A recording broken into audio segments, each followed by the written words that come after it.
మీ business ఏదైనా మీ ఊర్లో promotion చేయాలంటే అది సుమన్ టీవీతోనే సాధ్యం. ఇప్పుడే సంప్రదించండి.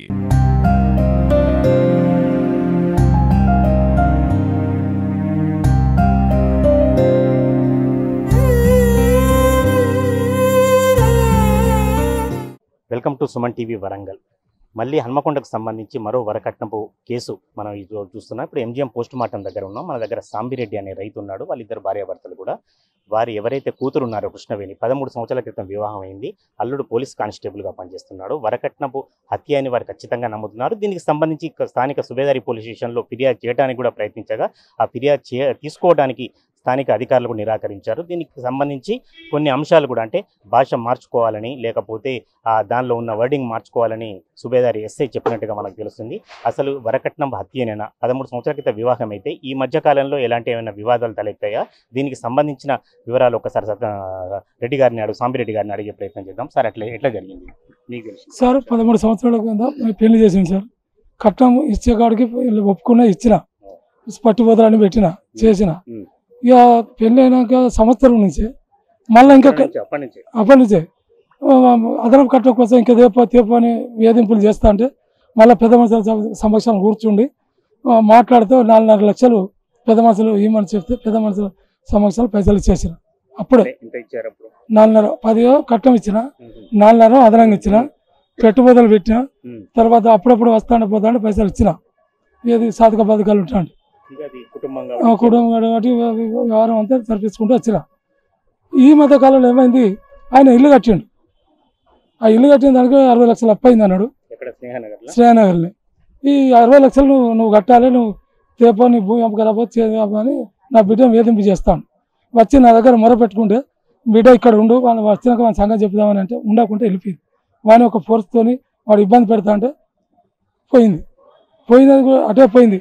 పోయిన తర్వాత మా ఇంటికి రానియకపోవడం, మేము వాళ్ళ ఇంటికి పోతే రానియకపోవడం, ఈ రకంగా బాగా టార్చర్ పెట్టుకుంటా. ఈ టార్చర్కు భరించలేక ఏం చేసింది, నేను తల్లిగారిని కాదని కూడా అయిపోయింది. ఇటు అత్తగారు ఈ రకంగా చూడబట్టి చెప్పలేక ఈ రకంగా ఏమైంది చేసుకునేది. ఇది ఈ గత నెల చేసుకునేది అయిపోయింది. అది నిమ్స్ హాస్పిటల్, అది రోహిణి హాస్పిటల్లో అడ్మిట్ తీసుకున్నారు. అడ్మిట్ తీసుకుని కవర్ అయింది. కవర్ అయినాక ఇంటికి పోయింది. ఇంటికి పోయినాక ఇది ఏంది అని నేను పెద్ద మనుషులు తీసుకొని పోయినా. ఇక్కడ మాజీ ఎంపీ గారు ఇంకా కొత్త పెద్ద మనుషులు తీసుకొని పోయి మాట్లాడితే ఏమన్నా అంటే, ఏంది ఏం కదని ఆఫ్ చేసిన ఏంది అని అంటే, నా బిడ్డ మంది ఎట్లా తాగింది, దేనివల్ల తాగిందని నేను ఆఫ్ చేసింది చెప్పిన. ఆ పెద్ద మనుషుల సమక్షంలో ఏమన్నా అంటే, నేను ఎనీ టైం ఎప్పుడైనా నేను పంచాయతీ కూర్చొని సిద్ధం, దేనికంటే దానికి ఎక్కడంటే అక్కడ ఎనీ టైం ఏది అది అని సత్యనారాయణ అన్నాడు. అన్న తెల్లారో మర్నాడో మళ్ళీ ఎవరైతే ఒప్పుకున్నారో మాజీ ఎంపీ గారి దగ్గర ఏది మేము పాబందాను అయిన తర్వాత ఏం చేసిండు, నేను పంచాయతీ మాట్లాడేది లేదు, చేసేది లేదు, నేను ఏం చేసుకుంటా చేసుకోలేను. అది అయిపోయిన తర్వాత ఇటీవలన ఈ నిన్న జరిగినటువంటిది దాన్ని కొట్టి ఎడబడతాడు కొట్టిండు. కొట్టిన తర్వాత చనిపోయిన తర్వాతనే ఏదో కొనుగోలుతో ఉన్న తర్వాత ఊరేసినట్టుగా నాకు కనబడుతుండే. ఈ విషయం మీద శివదారి పోలీస్ స్టేషన్ పోతే, ఇట్లా కాదు, నువ్వు అనుమానం ఉందని రాయి, అదే రండి సార్ చూడండి, దెబ్బలున్నాయి, మీరు చూడండి అంటే చూసేయాలని చూసినా అని ఒక 4-5 గంటలు అక్కడ స్టేషన్లో పెట్టిండు శివదారి పోలీస్ స్టేషన్. పొద్దున 4 గంటలు, ఇప్పటికి మేము 11-12 గంటలకు పోతే 10 గంటల ప్రాంతం. ఇక్కడి వరకు వాళ్ళకు సంబంధించిన వ్యక్తులు రాలే. మేము వచ్చిన కాంచి పొద్దున శవం పోయిన కాంచి మేము ఇంటర్ అయిన కాంచి వాళ్ళకు సంబంధించిన వ్యక్తులు ఎవరు రాలేడు. సత్యనారాయణకి సంబంధించిన వ్యక్తులు ఎవరు రాలే. పిల్లలు ఉన్నారు అప్పుడు రాత్రి జరిగినప్పుడు? అది తెలియదు మాకు. ఏమో తెలియదు మాకేమీ. అనే ఉండొచ్చు, మాకు తెలియదు. పిల్లలకి ఇంతవరకు మేము చూడలేదు. పిల్లలు చూడలేదు, పిల్లలు రాలేదు, వాళ్ళకి సంబంధించిన పిల్లలు రాలేదు, ఎవరు రాలేదు, వాళ్ళ చుట్టాలే రాలేదు. ఇది పరిస్థితి. 13 సంవత్సరాల క్రితం వివాహం జరిగిన తర్వాత దాదాపు 10 లక్షల కట్నం ఇచ్చిన తర్వాత కూడా మళ్ళీ అనేక వివాదాలు జరిగిన తర్వాత పెద్ద మనుషుల సమక్షంలో 4.5 లక్షలు ఇవ్వడం జరిగింది. అప్పటి నుంచి కూడా వివాదాలు జరుగుతున్నాయి వీరికి సంబంధించింది. పూర్తి స్థాయిలో ఇది హత్యనే, కొట్టి చంపారు, దానికి గాయాలు కూడా ఉన్నాయని వాళ్ళు పోలీస్ స్టేషన్లో కంప్లైంట్ ఇచ్చారు. ఆ తల్లి బాధను కూడా ఒకసారి మాట్లాడే ప్రయత్నం చేద్దాం. అమ్మ, మీరు ఏం చూసారు? మేము ఒకసారి వాళ్ళ ఇంటికి పోయినాం. పోతే రాకపోకలు లేవు. మొన్న నెల రోజులు జూన్ జూలైలోనే ఉరేసుకుంటే నేను చూసేద్దామని పోయినా. పోతే ఏం చేసింది, ఇక్కడ కాటు పడ్డది. కాటు పడితే ఏం బిడ్డ ఇట్లున్నదంటే ఏం లేదు ఉరి పెట్టుకున్నాను. ఉరి పెట్టుకుంటే మరి కింద పడితే ముత్తికి దెబ్బ తాకాలే కదా, తాకలే. వెనకకు పడితే వెనకకైనా తాకాలే కదా, తాకలే. పెట్టిండ్లు చీరముడు ఊసిపోయిందని ఇవి చెప్పింది. చీరముడు ఎట్లా ఊసిపోతుంది బిడ్డ, ఊసిపోదు, వాళ్ళే పెట్టిండ్లు కావాలని నేను సపరేట్కి వెళ్ళొచ్చిన. అమ్మాయి చెప్పలే, నేనే చూద్దామని పోయిన సారు. పోతే చెప్పకుంటే ఏమైంది కదా, ఇక మళ్ళీ ఇంకో 2-3 రోజులకు అది మళ్ళా ఉరి పెట్టుకుంటుంది, చీర పట్టుకొని ఉరి పెట్టుకుంటుంది అని అన్నారు. వాళ్ళ అమ్మ ఫోన్ చేసింది. వాళ్ళ అమ్మ ఫోన్ చేస్తే ఏం చేసినాం కదా నేను పోతే మళ్ళీ అట్లనే బాత్రూంలో నైట్ కింద పెట్టుకొని పోయింది. పోతే ఇక మరి వచ్చినాక ఇక మరి ఎందుకు పెట్టుకుంటానంటే నాకు ఏమైంది తెలుస్తలేదు అని ఆమె అన్నది. అన్నాక ఆ రోజు ఉన్న సాయంత్రం ఉన్న ఇక తెల్లారు వచ్చిన. ఇంకెప్పుడు పోతావమ్మా నువ్వు, ఇంకెప్పుడు పోతావు అంటే నేను పోతే తీరా నువ్వు నన్ను రమ్మనిలే, మీ అత్తమ్మ రమ్మన్నది, నేను వచ్చినా పోతానని అన్నాక మళ్ళీ 4-5 రోజులకే సోమవారం వచ్చినా శుక్రవారం లేదు, బేస్తవారం రోజే మళ్ళా ఉరి పెట్టుకుంటాంది. నీళ్ళ టబ్బులో పడ్డదట, నీళ్ళ ట్యాంకీలో పడ్డదట. ట్యాంకీలో పడ్డాక ఎవరి బావి ఉంటే బావిలో పడబోయిందట.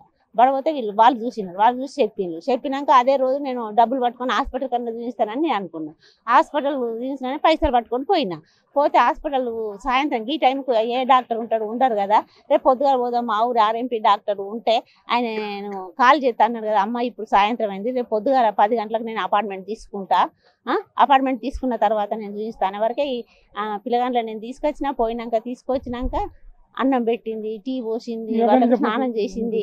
ఇక ఆ రోజు రాత్రి ప్రయత్నాలు చేసింది. అమ్మాయిని బాధ పెట్టడం వల్లనా, అమ్మాయికి ఏమన్నా ఆలోచన కాదు, అమ్మాయిని బాధ పెట్టడం వల్లనే అట్లా హింస చేస్తున్నాం. వాళ్ళ తల్లి ఒక్కతే ఉంటుంది, ఆడబిడ్డ ఉంటది, వాళ్ళ పోర్సు కూడా ఉన్నది, ఆడబిడ్డది కూడా ఉన్నది. ఆడబిడ్డ ఆమె టీచర్ జాబ్ చేస్తుంది.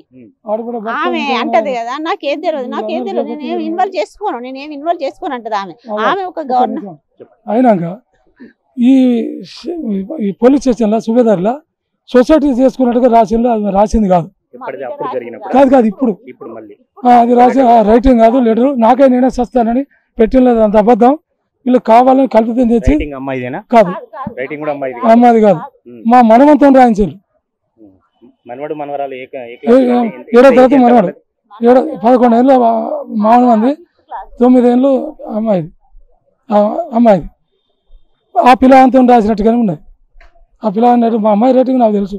మీరు ఏం డిమాండ్ చేస్తున్నారు? పోలీసులను కానీ మాకు న్యాయం జరగాలి. నా బిడ్డను చంపినందుకు వాడిని తగిన పనిష్మెంట్ కావాలి. వాడు మాకు ఏమన్నా కానీ వాడు నా బిడ్డ గతి పట్టినటువంటిది గతి పట్టాలి, వానికి పనిష్మెంట్ సరైనది కావాలి. ఇంకొకరికి ఎటువంటిది జరగకూడదు, ఏ కుటుంబానికి కూడా జరగకూడదు. ఇది ఒక గుణపాఠం కావాలి. తల్లిదండ్రి తర్వాత దండగా ఆడపిల్ల కాబట్టి కృష్ణవేణి మీతో జనరల్గా అన్ని చెప్పుకోవాలి, అన్ని షేర్ చేసుకోవాలి. మీతో ఎప్పుడైనా చెప్పిందా ఈ సమస్యలు కానీ, కట్నం గురించి, వేధింపులు కానీ, ఇంకేమైనా ఇబ్బందులు కానీ?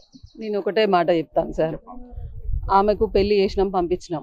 ఆ రోజు నుండి మా బాపు అప్పుడు కాలేజీకి ఫార్మసీ చేసినప్పుడు మా చెల్లె దగ్గర ఒక సెల్ ఉండేది, ఫార్మసీ చదివింది, ఫార్మసీ చేసింది. ఆమె 5th నవోదయ జవహర్ నవోదయాల ఆమెకు సీట్ వచ్చింది. సీట్ వస్తే ఆమె ఇంటర్ వరకు అక్కడనే చేసింది. ఫార్మసీ బాలాజీలో చేసింది. ఫార్మసీ చేసినాక 3rd ఇయర్లో పెళ్లి సంబంధం చేసినాం. అప్పుడు ఒక ఫోన్ ఉండే ఆమె దగ్గర, తర్వాత ఫోను పెళ్ళి అయినాక సంవత్సరం ఉన్నదో 6 నెలలు ఉన్నదో నాకు తెలియదు సార్. మేము పెళ్లి చేసినాం, పంపించినాం. ఆమె దగ్గర ఫోన్ ఉండకపోయేది. ఆమె నాకు కాంటాక్ట్లో లేదు సార్. ఇప్పుడు నాకు కాంటాక్ట్లో లేదు. ఆమె నాకేం చెప్పలేదు, ఆమె కష్టం చెప్పలేదు, ఆమె సుఖం చెప్పలేదు, నాకేం చెప్పలేదు. పెళ్ళి అయినాక ముచ్చట, పెళ్లి కాకముందు మా పిల్లల్ని తీసుకుపోయేది, మంచిగానే ఉండేది, అన్ని మంచిగానే చేసేది. మా అమ్మ వాళ్ళ ఇంటికి మా చెల్లె అక్కానికి ఇబ్బంది అయితే ఇక అంతే కదా వాళ్ళ కంట్రోల్లోకి పోయింది. ఇక దానికి మనం ఏం చేయలేము. ఏదన్నా కాంటాక్ట్ ఉంటే మనం ఏమైనా మాట్లాడగలుగుతాం. యాక్చువల్లీ సార్ అసలు మా ఇద్దరికి కాదు, మా తల్లిదండ్రికి నాకు కూడా 10 సంవత్సరాల కాంటాక్ట్ లేదు. మాకు ఇష్యూస్ వల్ల మేము కొంచెం మా నాన్నతో కూడా నేను 10 సంవత్సరాల దూరంగానే ఉన్నా. ఇక మాకెంత 10 కిలోమీటర్ల దూరంలో నేను ఉన్నా. మా అమ్మ నాన్న వాళ్ళకు పక్కకు గీసుకుండే కాబట్టి ఉన్నా. మాకు కాంటాక్ట్ లేవు. వాళ్ళు వచ్చేది తెలియదు, వాళ్ళు పోయేది తెలియదు, నాకేం తెలియదు. మా నాన్నమ్మ చనిపోయినప్పుడు నేను పోయినా, మా తాత చనిపోయినప్పుడు పోయినా, ఆమె కూడా వచ్చింది. కానీ నాతో ఏం షేర్ చేయలేదు, నాకేం చెప్పలేదు, ఎప్పుడు ఏం చెప్పలేదు, ఏం షేర్ చేసుకోలేదు. అసలు దాని కష్టం ఏందో, దాని సుఖం ఏందో, అదెందుకు ఇట్లా అయిందో కూడా నాకు తెలియదు. ఆమె దగ్గర ఫోన్ కూడా లేదు. నేనేం ఏమని ఇప్పుడు ఏమని మాట్లాడను. నేను సంవత్సరం వాళ్ళు బై బర్త్ పిల్లలు ఇద్దరు పుట్టినప్పుడు నేను ఇద్దరు పిల్లల్ని చూసి వచ్చేందుకు నేను హాస్పిటల్కి పోయినా, చూసిన పిల్లల్ని చూసిన. సంవత్సరంన్నరకు మా అత్తయ్యకో మా మామయ్యకో బాగాలేకుంటే మా చెల్లె పిల్లల్ని తీసుకొని వచ్చింది చూసింది పోయింది. నేను సంవత్సరంన్నర అప్పుడు చెల్లె పిల్లల్ని చూసిన దాన్ని నేను మొన్న రీసెంట్గా 2 నెలల క్రితం చూసిన. 10 ఏండ్ల తేడా. నువ్వు మా పెద్దమ్మ వట్ట కదా అని పిల్లలు అంటే నా ప్రాణం ఎట్లా పోతుంది చెప్పండి సార్, చెప్పండి. ఇప్పుడు ఏం చేసినా ఏది చేసినా నాకు మా అమ్మ నాన్నకు కడుపు కోత అయితే ఉన్నది.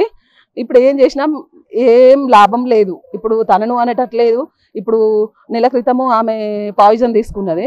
పాయిజన్ తీసుకున్నప్పుడు కూడా నేను పోయి సమాధానం చెప్పిన, చెల్లె ఇది పద్ధతి కాదు, నువ్వు మంచిగా ఉండు, నీకేం లేదు.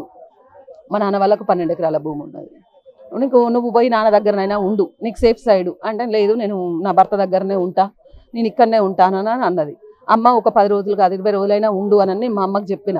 మా అమ్మకి చెప్తే వాళ్ళు ఏదో సైకియాట్రిక్ హాస్పిటల్ తీసుకుపోతాలని చెప్పిల్లన్నట్టు. చెప్పి తల్లిదండ్రులకి గైడెన్స్ అది ఇవ్వాలి అని అంటే, తల్లిదండ్రులకి ఎందుకు ఇస్తారని మా అమ్మ కొంచెం అర్థం చేసుకొని మా నాన్నకు ఫోన్ చేసింది. ఫోన్ చేస్తే తల్లి తండ్రి అన్న వదిన టార్చరు పెడితేనే నేను ఇట్లా చేసుకున్నానని రిప్లై వీళ్ళ మీద కేసు పెట్టేందుకు ప్రయత్నం చేసిండు అన్న విషయం మాకు తెలిసింది అన్నట్టు. అంతే సార్. తర్వాత నాన్న 10 మంది పెద్ద మనుషులను తీసుకొని తెల్లారి పోయిండట. పోయినాక ఎంపీపీ వాళ్ళొకరిని వీళ్ళొకరిని పట్టుకొని తీసుకొని పోయింది సార్. ఇక నేను ఎంపీపీతోనే మాట్లాడిన, ఏదైనా ఉంటే మా చెల్లె బాధ ఏందో అర్థం చేసుకొని మీరు ఏందో మాట్లాడుంటే వాళ్ళు ఉండి ఆదివారం నాడు మాట్లాడతాం, ఆదివారం నాడు వస్తారట. నెల క్రితం ఇది. ఆదివారం నాడు మాట్లాడతాం అన్నాక మరి మాట్లాడండి, మరి ఏదైనా ఉంటే మా చెల్లెకైతే ఆడపిల్ల ఉన్నది కదా, రేపు మా నాన్న వాళ్ళ ద్వారా మా చెల్లెకి ఏమన్నా వచ్చేటట్టు చెయ్యండి అని నేను ఎంపీపీకి చెప్పిన. చెయ్యండి అది సామరస్యపూర్వకంగా అని నేను అన్నానంటే సరే అన్న ఆమెన్నది. ఆమె ఆయనకి ఏం చెప్పిందో తెలియదు. ఆయనే నా మీద నన్ను మా ఆయనను తిట్టడం జరిగింది, గలీజ్గా తిట్టడం జరిగింది. తిడితే నేనుండి అన్నా కదా, మాకు పెద్ద మేము మా మామయ్య వాళ్ళు పాలిటిక్స్లో ఉన్న బాపతోళ్ళకు శాడకుమ్రారెడ్డి అనేటోళ్ళు. ఆయన చేయాలంటే పెద్ద లెక్క కాదు. వాళ్ళు ఎవరో మనకు తెలియదు, ఎందుకు మన ఊళ్ళో తెలిసిన. నిన్ను తిడితే తిట్టిండ్లు మరి ఏం చేద్దాం, నన్ను కూడా తిట్టిండ్లు. సరే నా తరపున నువ్వు బాధపడ్డావు కదా, నీ చెల్లి అనుకోనని నేను అన్నా అని మేము ఇక అంతటితోని ఆగిపోయింది. మా అమ్మ నాన్న కూడా మాకు నెల కాంచి ఫోన్ చేయలే నాకు. మళ్ళీ మా చెల్లె ద్వారా కూడా నాకు ఫోన్ రాలేదు.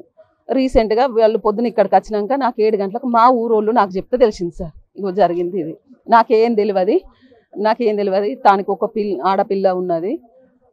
ఎట్లనన్నా నా చెల్లె ఇట్లా జరిగింది. ఏ ఆడపడుచు కూడా ఇట్లా జరగకూడదు. అది ఎంత టార్చర్ అనుభవించిందో నాకు తెలియదు సార్. అది ఎంత టార్చర్ అనుభవించిందో ఎట్లయిందో నాకు తెలియదు. కానీ ఏ ఆడపిల్లకు మాత్రం ఇట్లాంటి అన్యాయం జరగకుండా చూడండి. ఇప్పుడు ఒక గవర్నమెంట్ జాబ్ చేసుకుంటా నా చెల్లె మరణ వాగ్మూలం రాసినాక మరి ఆమె ఎందుకు ఆయన ఎందుకు ఇక్కడ ఉండడు సార్? ఇప్పుడు భర్త అనేటోడు ఇప్పుడు మరణ వాగ్మూలం ఆమె రాసింది, మరి నన్ను కొడతారా తిడతారా చెప్పులే, మరి చెప్తే మరి నేను మాట్లాడతా కదా, మరి నేను చేస్తా కదా, మరి నా తప్పైతే ఏం లేదు అని ఇక్కడ ఉండపోయిండు ప్రమాణ పూర్తిగా నా పిల్లల సాక్షిగా. మరి నేనేం చేయలేదు ఆమె నన్ను ఉండకపోయిండు, మరి ఎందుకు తప్పించుకొని తిరుగుతాండు? తప్పించుకొని తిరగడానికి కారణం ఏంది? అదొకటి కావాలంతే. ఒక గవర్నమెంట్ హోదాలుండి ఇది చేయడం ఎంతవరకు కరెక్ట్? ఇంతమంది పోలీసు వాళ్ళని ఆడబెట్టుకొని ఇప్పుడు పొద్దుట నుండి 200 మంది ఆగమవుతారు ఇక్కడ. 200 మందిని ఆగం చేసుకుంటూ ఉండడానికి కారణం ఏంటిది? నీ తప్పులైనప్పుడు నువ్వు ఇక్కడ ఉండొచ్చు కదా. ఆమె రాసింది మరణ వాగ్మూలం రాసింది, కరెక్టే సార్, మరణ వాగ్మూలం రాసినప్పుడు మరి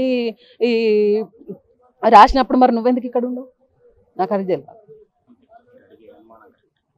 ఇప్పుడు మరణ వాగ్మూలము నాకు ఏ టార్చర్ లేదు, నా ఆశకి నేనే నా అంతర నేనే చనిపోయినా, నేను అందరినీ ఇట్లా అన్నా అట్లా అన్నా అందుకనే నేను చచ్చిపోతానా అని పెట్టినప్పుడు ఆమె అట్లా అన్నప్పుడు మరి ఆయన కూడా ఉండాలి కదా. మరి నాకు సంబంధం లేదని ఒక అనాథ శవం లాగా నువ్వు పోస్ట్ మార్టం లేచి ఎట్లా పోతావు? ఎవరికి చెప్పకుండా ఊళ్ళో ఎవరికి చెప్పవు. 2 ఊళ్ళో 3 ఊళ్ళో మంది ఉన్నాం మేము. అది దానికి ఏమన్నా అన్నదమ్ములు లేరా, అక్కజెల్లెలు లేరా, అయ్యవ్వ లేరా? ఎంతమంది లేరు? నేను ఒక్క మాట చెప్పు ఎక్కడంటే అక్కడ మాట్లాడిస్తానని నేను అన్నా కూడా అది ఒక్క రోజు కూడా వాళ్ళు ఆయన మీద చెప్పలేదు. మా మీదనే చెప్పింది కానీ ఆయన మీద చెప్పలేదు. ఇక తెలియదు అది ఏం జరిగింది అనేది తెలియదు సార్. తల్లి తండ్రి సోదరి ఎవరి వర్షం చూసినా కూడా గత కొద్ది సంవత్సరాలుగా కూడా చివరకు కృష్ణవేణిని వాళ్ళు మాట్లాడలేని పరిస్థితి. గత 13 సంవత్సరాలుగా ఆమె ముచ్చటగా 3 సార్లు కూడా వాళ్ళతో మాట్లాడిందో లేదో, వచ్చిందో లేదో కూడా మనకు తెలియదు. ఇటు వరకట్నం వేధింపులు కావచ్చు, తర్వాత పుట్టింటికి ఏ ఆడపిల్ల అయినా కూడా తెలంగాణలో బతుకమ్మ పండుగకు, దసరా పండుగకు వచ్చే పరిస్థితి. కానీ ఇక్కడ అటువంటి రాలేని పరిస్థితి, కనీసం ఫోన్ కూడా లేని పరిస్థితి. ఈ కాలంలో ఇటువంటి పరిస్థితి కూడా ఉన్నదని మనం ఆశ్చర్యపడక తప్పదు. మనకు వారి సోదరులు కూడా సాఫ్ట్వేర్ కంపెనీలో పనిచేసే వారి సోదరులు కూడా ఉన్నారు. వారిని అడిగి వారి బాండింగ్ కావచ్చు, లేకపోతే ఆమె ఎలాంటి ఇబ్బందులు పడదో వారికి తెలిసిన విషయాలను ఒకసారి చెప్పమందాం. సార్ చెప్పండి సార్. పెళ్ళైన నుంచి డిస్టర్బెన్సెస్ కొంచెం ఉన్నాయండి. అయితే అవి ఎప్పుడు చూసినా మా అమ్మ నాన్నలు ఏం చేయాలంటే డబ్బులు ఇచ్చి, సరే డబ్బులు ఇస్తే సైలెంట్ అయ్యేది కొన్ని రోజులు, మళ్ళీ మొదలు డబ్బులు ఏమైనా కూడా ఏంటంటే విపరీతమైన డబ్బు యావా. ఇప్పుడు ఆయనకి ఆస్తి లేదని కాదు, ఉన్నది, కానీ ఆయనకు ఉన్నది సరిపోదు. గవర్నమెంట్ జాబ్ ఉంది, మళ్ళీ పోలీస్ డిపార్ట్మెంట్లోనే ఉన్నాడు. అండ్ వాళ్ళ అమ్మాయికి కూడా పెన్షన్ వస్తుంది. ఇన్ని ఉన్నా కూడా ఎంతసేపు మీ పుట్టిన నుంచి ఏం తీసుకొస్తావు, అసలు నువ్వు ఏం తీసుకురాకపోతే నువ్వు ఒక మనిషివే కాదనే రకంగా మాట్లాడేది. ప్లస్ తను జాబ్ చేస్తా అంటే కూడా జాబ్ చేయడానికి కూడా ఒప్పుకోలేదు. కొన్ని రోజులు ఒక ఎస్ఆర్లో పనిచేసింది. కొన్ని రోజులు పనిచేసిన తర్వాత ఎక్కడ తనను మించిపోతుందో అని భయం, ఒక ఇన్ఫీరియారిటీ కాంప్లెక్స్ అనేది నాకు చాలా ఉంటుంది. అందువల్ల ఆ కాలనీలో, ఆ సొసైటీలో ఉన్న చుట్టుపక్కల ఎవరితో కూడా మాట్లాడనీయకపోయేది. తను మాతో మాట్లాడకపోయి కనీసం చుట్టుపక్కల వాళ్ళతో అన్న మాట్లాడాలి కదా, అది లేదు. ఒక సోషల్ లైఫ్ అనేది లేదు, ఓన్లీ పర్సనల్ లైఫ్ తప్ప తన జీవితంలో ఇంకేం లేకుండా చేసిండు. సరే కుటుంబం వరకే, కుటుంబం కూడా కొన్ని రోజుల కింది వరకు ఓన్లీ వాళ్ళ అక్క కుటుంబం వరకే ఉండేది. ఇప్పుడు ఉన్నారో లేదో తెలియదు, ఎందుకంటే 3-4 సంవత్సరాల నుంచి మేము కూడా మాట్లాడట్లేదు. ట్రై చేసినాము, అది పెద్ద ఇది అసలు ఈ పరిష్కరించదామని ట్రై చేస్తే కూడా ఏమని చెప్పేదంటే మేము చూసుకుంటాం అనేది. ఒకసారి పరిష్కరించిన ఏదైనా మాట్లాడడానికి పోతే మీ వల్లనే మాకు పంచాయతీలు అవుతున్నాయని ఉల్టా మళ్ళీ మా మీదకి ఎదిరి మేము పోలీస్ కేసు పెడతాము. ఎందుకంటే మీరు ఎక్కడ పెట్టినా అడగదు, నేను డిపార్ట్మెంట్ కాబట్టి ఎవరైనా నేను చెప్పింది ఏంటరా అనే ఉద్దేశంతో పోలీసులు మా మీద చూపెట్టడము. దానివల్ల సరే వాళ్ళు మంచిగా బతికితే చాలన్న ఉద్దేశంతో నేను కూడా ఊరుకునడం జరిగింది. సరే నా లైఫ్ ఎందుకు డిస్టర్బ్ చేసుకోవాలి వీళ్ళ వల్ల, వాళ్ళు బాగున్నంత వరకు ఓకే. నాకు ప్రాబ్లం అని చెప్తే నేను ఏమైనా ఇంటర్ఫియర్ అయ్యి చేస్తే అది వేరు. సో ప్రాబ్లం అని చెప్పినప్పుడు నా ప్రాబ్లం కనబడుతుంది కానీ చెప్పట్లేదు. చెప్పినప్పుడు మనం ఏం చేయాలి, మళ్ళీ బయటికి కూడా వదలట్లేదు, ఎక్కడ అంటే ఇప్పుడు ఒకవేళ ఇంటికి వచ్చి ఒక 2 రోజులు ఉంటే తెలుస్తుంది మాట్లాడితే. అది ఇంటికి ఒకవేళ వచ్చినా ఎప్పుడన్నా పండగల కానీ కొట్లాడుకొని వచ్చినా కూడా ప్రతి 1 అవర్కి ఒకసారి ఫోన్ చేసి ఎప్పుడు వస్తావు అని టార్చర్ పెట్టడం. ఏం చేస్తున్నాం అదే ఇంకా ఇక సరే వాళ్ళ హ్యాపీ బతుకు చాలని ఉద్దేశంతో వదిలేసినామండి. మనకి ఎటువంటి గొడవలు అవసరం లేదు, ఏదో అవసరం లేదన్నట్టు. స్ట్రెస్ అనేది అంటే ఇప్పుడు మేము పొద్దున కేసు ఫైలింగ్ గురించి ఫోన్ చేసినాము, అది వెళ్ళినామండి. వెళ్తే మీరు కేసు ఇట్లా రాయొద్దు అట్లా రాయొద్దు అని వాళ్ళే సజెషన్స్ ఇస్తున్నారు. అంటే మాకు అనుమానం ఏంటంటే ఆయన కొట్టి చంపిండని అనుమానము. నేను కొట్టి చంపినట్టు మాకు కనబడుతున్నాయి ఆధారాలు కూడా. కాదు అసలు ఎవరు తీసుకొచ్చిండ్రు, ఏం తీసుకొచ్చిండ్రు, దాని మీద ఎటువంటి డీటెయిల్ పోస్ట్ మార్టం కాదండి, తీసుకొచ్చి ఇక్కడ వేసిపోయిన్లు అంట. ఎవరు లేరు అప్పటి నుంచి, అనాథశవం లాగా ఇక్కడ పడేసిపోయిన్లు. అది బాధ అనిపిస్తుంది. మాకు చెప్పింది 7:30 కానీ 6 గంటలకే ఇక్కడ వేసి వెళ్ళిపోయిన్లు. ఇప్పుడు కూడా వాళ్ళకి సంబంధించిన ఎవరు కనబడట్లేదు. ఏమున్నా డిపార్ట్మెంట్ వాళ్ళు మఫ్టీలో తిరుగుతున్నారండి. అంటే ఇక్కడ నష్టపోయింది మేమే, ఇంకా మా అమ్మల్ని ఇంకేదో చేయడానికి తిరుగుతున్నారే. నాకు అది అర్థం కావట్లేదు. ఇంత అన్యాయం ఎక్కడన్నా ఉంటుందో లేదో కానీ సరే ఇప్పటికీ మాకు జరగాల్సిన న్యాయం ఏంటంటే అతనికి సరైన శిక్ష పడాలి, ఒకటి సరైన ఇన్వెస్టిగేషన్ చేసి, ఒకటి పిల్లల భవిష్యత్తు ఇబ్బంది కాకుండా ఏదైతే ఉన్నదో వాళ్ళకి కొంచెం సెక్యూరిటీ క్రియేట్ చేయాలని ఉద్దేశం తప్ప ఇంకా లేదు. ఇప్పటికీ సపోర్టే చేయమన్నారు. రివెంజ్ అనేది చేస్తే ఏమొస్తుందండి? రివెంజ్ కాదు. ఎందుకంటే మా చెల్లె ఆల్రెడీ చనిపోయింది. ఆల్రెడీ మేము అనుభవిస్తున్నాము. ఇప్పుడు కాదు, 10 ఏళ్ళ నుంచి అలవాటు అయిపోయింది మాకు. కానీ పిల్లల భవిష్యత్తు కూడా ఆగం చేసుకున్నాడు, తన భవిష్యత్తు కూడా ఆగమవుతుంది. బట్ ఇక అంత కూడా ఆలోచించలేని మూర్ఖుల్ని నేనే. కానీ ఇటువంటి వాడు సమాజం నుంచి దూరంగా ఉండాలండి. పెళ్ళిళ్ళు చేసుకోవద్దు ఇటువంటి వాడు. నాకు అంటే ఒక పెంచుకునే ఓపిక లేనప్పుడు, అందరినీ యాక్సెస్ అంటే ఒప్పుకునే యాక్సెసిబిలిటీ లేనప్పుడు, అంత ఓపిక లేని మనిషి పెళ్లి చేసుకోవద్దండి. ఎందుకు పెళ్లి చేసుకోవడం, సంసారం చేయడం ఎందుకు, పిల్లల్ని కానీ ఎందుకు, తర్వాత వాళ్ళని మిగతా వాళ్ళకి గుదిబండులో వదిలేసిపోవడం ఎందుకు? ఇప్పుడు ఒకవేళ కరెక్ట్గా ఆయన ప్రూవ్ అయ్యి కన్విక్ట్ అయితే ఆయన జైల్లో కూర్చుంటాడు. పిల్లల్ని ఎవరు చూసుకోవాలి? వాళ్ళ అమ్మ ముసలిది. సరే ఇది ఒక 2-3 months ముందు ఒకసారి గొడవ జరిగితే పెద్ద మనిషిని పట్టుకొని పోయినాం. అప్పుడు ఇక ఈ పెద్ద మనిషి కూడా ఉన్నాడు. అప్పుడు ఏంటంటే మా అత్త వాళ్ళకి కొంచెం ఇబ్బంది ఉన్నదని అన్నారు. సరే ఇబ్బంది మాట్లాడదామని అంటే మేము మాట్లాడుకుంటాం అన్నారు, వెళ్ళిపోయారు. బట్ అక్కడ కూడా ఏంటంటే ఫస్ట్ కొద్ది వరకు ఈ విషయం చెప్పిన తర్వాత వాళ్ళు ఇల్లు కట్టుకున్నారు, ఆర్థిక ఇబ్బందులు ఉన్నాయని చెప్పిండ్రు. దానికి మేము సపోర్ట్ చేయము. మా దగ్గర ఉంటే మేము సపోర్ట్ చేస్తాం, కాదన్నాం. కానీ మన అడుక్కునే విధానం అది కాదు కదా. మీరు మంచిగా ఉండి తీసుకుంటే బాధ అనిపించదు. వీళ్ళు మమ్మల్ని బలవంతంగా భయపెట్టి తీసుకుంటున్నట్టు చేసిండ్రు. సరే, మా చెల్లె కూడా చాలా రోజులు భరించింది. ఇప్పుడు ఎవరికి చెప్పుకోలేక ఇప్పుడు మమ్మల్ని కన్విన్స్ చేయలేక ఆయన ఒక రకమైన సైకోనండి. ఆయన సైకాలజిస్ట్ చూపెట్టి ఆయన కొంచెం మంచి మార్గంలో పనిచేటట్టు చేయండి, అంతే, బతికేటట్టు. మేము చేద్దాం అనుకుంటే ఎక్కడ అసలు బయటకు వస్తే కదా. ఇప్పుడు మీతో మీరు మాట్లాడమనండి, ఆయన ఏదో మాట్లాడవచ్చు. కానీ బట్ ఒక 10 మందిలోకి వచ్చి ఒక ఇది జరిగిందని చెప్పే విధానం కూడా రాదండి ఆ మనిషికి. ఆయన ఎంతసేపు ఒక స్క్రిప్ట్ రాసుకొని ఉంటాడు, ఆ స్క్రిప్టే చదువుతాడు అంతే. అతి తెలివికల్లోడా, అతి జాగ్రత్త పరుడా, అతి మూర్ఖుడా అర్థం కాని ఒక రకమైన సైకో. ఎందుకంటే ఇటువంటి మనిషి మాత్రం అసలు ఉండొద్దండి, సొసైటీలో ఉండవలసిన మనిషి కాదు. ఏం లేక కాదు, కేవలం ఒక అహం. ఇక్కడ ఎంత హృదయాన్ని కదిలివేసే సంఘటన అంటే వాళ్ళ కుటుంబ సభ్యులందరికీ కూడా కృష్ణవేణి చనిపోతే కృష్ణవేణి తీసుకొచ్చే పరిస్థితి వాళ్ళకి లేదు. వీటన్నిటికంటే ఒక అనాథ శవంలాగా తీసుకొచ్చిన విధానాన్ని వాళ్ళు కలిసివేస్తుంది. అసలు ఎప్పుడు చనిపోయింది, ఎట్లా చనిపోయింది, ఇవి కూడా వాళ్ళ కుటుంబ సభ్యులకు తెలియదు. పోస్ట్ మార్టంలో వరంగల్ ఎంజిఎంలో కుటుంబ సభ్యులు తీసుకొచ్చేది బదులు ఎవరైతే ఆయన భర్త అనుకుంటున్నాడో సత్యనారాయణ రెడ్డి, ఆయన ఇక్కడ పోస్ట్ మార్టంలో హ్యాండ్ ఓవర్ చేసి ఆయన వెళ్ళిపోయాడు. అంటే ఒక అనాథలాగా మేము దాదాపు ఇక్కడ మనం చూడొచ్చు. ఎంజిఎం పోస్ట్ మార్టంలో వాళ్ళ కుటుంబ సభ్యులు కాకుండా బంధువులు, స్నేహితులు ఒక 2-3 గ్రామాల నుంచి పెద్ద ఎత్తున వచ్చారు. వాళ్ళకున్న పలుకుబడి కావచ్చు, లేదా వాళ్ళకున్న పరిచయాలు కావచ్చు, వాళ్ళ మీద ఉన్న అభిమానం కావచ్చు, వందలాది మంది వచ్చారు. ఇటువంటి పరిస్థితులలో ఒక అనాథలాగా మా బిడ్డ శవాన్ని తీసుకొచ్చి ఇక్కడికి ఆమెను వదిలిపెట్టారు. అసలు ఏం జరిగింది, ఎందుకు జరిగింది, ఎట్లా జరిగింది అన్న కూడా విషయం కూడా తెలియదు. ఈ చనిపోయిందన్న కంటే ఈ బాధ వాళ్ళని ఎక్కువగా కలిసివేస్తుంది. అయితే గతంలో పంచాయతీ జరిగినప్పుడు దీనికి సంబంధించిన వివాదంలో వారి పెద్ద మనిషి కూడా ఉన్నారు ఒకరు. ఈ సమస్యకు పెద్ద మనిషిగా వెళ్ళిన వ్యక్తి, వారిని కూడా అడిగే ప్రయత్నం చేద్దాం. అప్పుడు మీరు వెళ్ళారు, ఏం జరిగింది క్లుప్తంగా చెప్పండి. వాళ్ళు లొల్లి పెట్టుకుంటాను పంచాయతీ అనేది చెప్పారు. మాట్లాడదామనే విషయంలో పోయాను. పోతే మీరు ఎందరు వస్తారు అని ఆయన మాట్లాడారు. ఎందుకు, నేను ఒక్కనే వస్తాను అంటే, లేదు లేదు, నువ్వు ఒక్కనే వచ్చినా మా ఇంటికి రావద్దు అని. ఎందుకు రావద్దు, నువ్వు నాకు బంధువే, అమ్మాయి బంధువే కాబట్టి నేను వస్తున్నా, ఎప్పుడు మాట్లాడదాం, ఎక్కడ మాట్లాడదాం చెప్పు, నీ ఇంటికానే మాట్లాడదాం, బయట ఎందుకు పబ్లిక్ గార్డెన్ అంటే కుదరదు, మనం ఒక రెడ్డి పుట్టుక పుట్టినాం కాబట్టి ఇంటి దగ్గరే మాట్లాడదామని నేను అన్నా. సరే అన్నాడు. మళ్ళీ తర్వాత తెల్లారి ఫోన్ చేసి ఇక నోటికొచ్చాడు తిట్టిందాం. తిడితే నేను అది కాదు, నేను వస్తానా ఖచ్చితంగా అని. తెల్లారి మళ్ళీ వీళ్ళు వచ్చారు, నేను కూడా పోయినా. వాళ్ళ ఇంటికి రానియలేదు, వీళ్ళని మమ్మల్ని కూడా రానియలేదు. మధ్యవర్తిలో వేరే వాళ్ళ ఇంట్లో కూర్చోబెట్టి మాట్లాడినావు. ఏంటిది, నువ్వు ఎందుకు తిడతాను, ఎందుకు కొడతాను అమ్మాయిని, ఏంటి టార్చర్, ఎందువలన, నీకేం కావాలి, నీకేమన్నా ఆర్థిక ఇబ్బందులు, కారణాలు చెప్పలేదు, నీకు ఏ ఇబ్బంది వల్ల? లేదు లేదు, వాళ్ళు మా అత్త మా మామ మా ఇంటికి వస్తేనే మా ఇద్దరికి గొడవ అవుతుంది అన్నాడు. మీ అత్త మీ ఇంటికి వచ్చినప్పుడు ఊకుంటుంది, మరి మీరు ఫోన్ ఎందుకు చేస్తాను? నీ ఫోన్లోకి వెళ్ళి ఫోన్ చేయలేదు కదా, మీ అమ్మ ఫోన్లోకి వెళ్ళి చేస్తాను కదా, ఆ అమ్మాయి దగ్గర అయితే ఫోన్ లేదు కదా. మీ అమ్మ ఉన్నప్పుడే ఫోన్ చేస్తే మాట్లాడతాను, నువ్వు ఉన్నప్పుడు ఫోన్ చేస్తేనే మాట్లాడతాను. అంటే ఏమైనా తప్పు జరిగిందా? అమ్మాయి అన్నేనండి. అంటే అదేం లేదు, మీ ఇద్దరు సందరూ ఎందుకు అవగాహన అయితే చెప్పు, మీకు ఏమైనా కావాలంటే చెప్పు, నేను మీ నాన్నతో మాట్లాడి ఇప్పిస్తా, ఇటు వీళ్ళతో కూడా మాట్లాడతాను అనేది నేను అమ్మాయితో మాట్లాడితే మాకేం లేదు, వాళ్ళు మా ఇంటికి రాకపోతే ఏమద్దు, మా ఇంటికి రాకపోతే మాకు పంచాయతీ లేదు.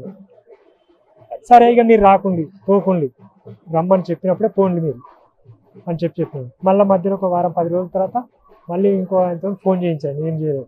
ఆయన ఫోన్ చేస్తే మేము మంచిగానే ఉన్నాం బావా, అంత బాగా అన్నాక ఒక 5-6 రోజులకే సూసైడ్ చేసుకునేదని ఫోన్ చేసి హాస్పిటల్లో. నేను డైరెక్ట్ హాస్పిటల్కి వచ్చేసాను. చూసిన పాపతో మాట్లాడు, ఎందుకు ఆయన, ఏం సంగతి, నీకేం కావాలి, నీకేం కావాలి చెప్పమ్మా, నేను నీకు జ్ఞానమావను కదా, మీ నాన్న, మీ అన్న, మీ అమ్మ అందరినీ మాట్లాడతా, ఎవరిని కూడా పక్కకు పోనీయలేదు, నీకు ఏంటిది ఇబ్బంది, ఎక్కడ వస్తుంది నాకు చెప్పు, నేను మాట్లాడతాను, మీ భర్తతో కూడా మాట్లాడతాను. కాము అయిపోయింది, ఏం చెప్పలేకపోయింది. ఆయన పిలిచిన, మీ సంగతి ఏంది, ఎందుకు సూసైడ్ చేసుకున్నది, రేపు ఇటువంటి సంఘటన జరిగితే పిల్లలు బజారు పైన అవుతారు, నీకు ఎవరు ఇస్తారో ఇయ్యరో అది దేవుడు ఎరుగు, కఠినంగా మాత్రం నీ మీద కఠిన యాక్షన్ తీసుకుంటే జరుగుతుంది. నువ్వు కూడా నాకు దగ్గర ఉండివే, నేను మంచిగా చెప్తాను, ఏదన్నా విడుదలుకుంటే చెప్పు, నాకు నేను క్లియర్ చేస్తాను సిద్ధంగా ఉన్నా అని చెప్పిన. ఇక నాకు ఏమీ చెప్పలేదు, మళ్ళీ మాట్లాడలేదు.